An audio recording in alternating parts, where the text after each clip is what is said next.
Okay, so you're here today because you have way too many people on your praise team. How did this even happen? You gradually are building, and all of a sudden you have 8 or 10 or 15 people who want to sing on your worship team. And you're looking at it thinking, okay, this is taking away from the music more than it is adding to, and we're running out of microphones. I have a solution for you. So a lot of people are scared of this word that I'm about to say, but you don't have to be scared because I'm going to give you a few strategies to set this up.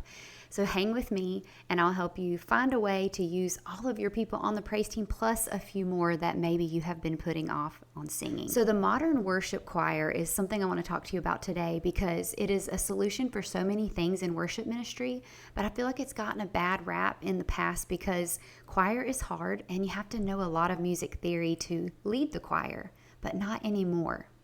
So the Worship Choir Connect is here to help you set up your choir and be successful even if you have zero experience with music. Reading music, playing music, you can still do this.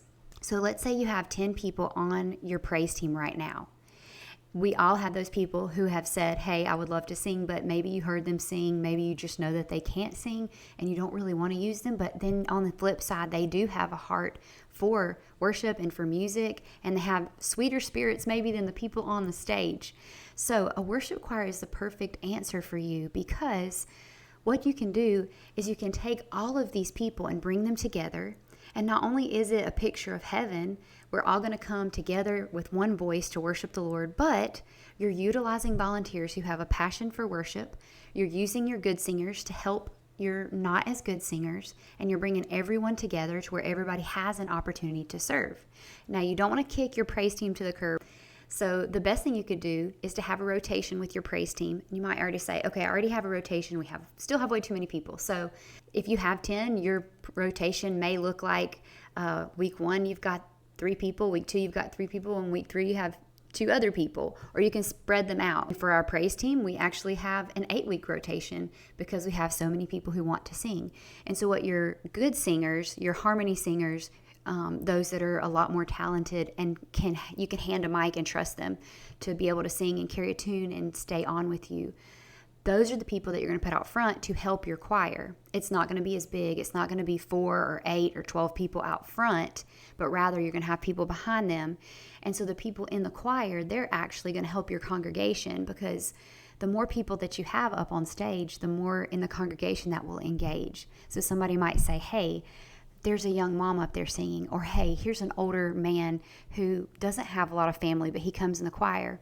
And what you're going to start to see is that you're creating this culture of worship that is more about worshiping the King versus your talent. So it becomes less about performance.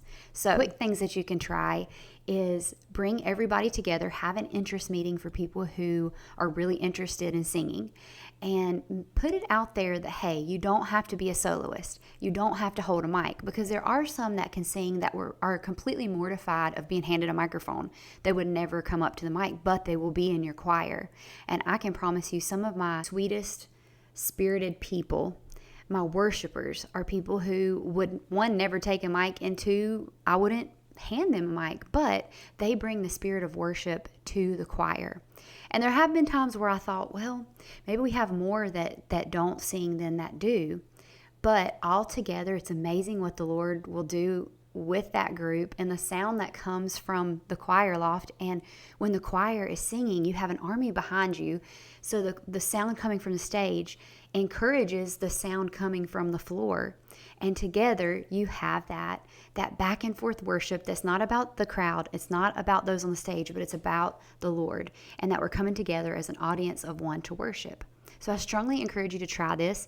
I know you may have more questions. If you could drop them in the comments, I'd be happy to make a video or answer in the comments. But this is an awesome thing that you can do that will not only serve your current volunteers, but it can serve your future volunteers and benefit the church and bring forth some unity in your church and in your music teams.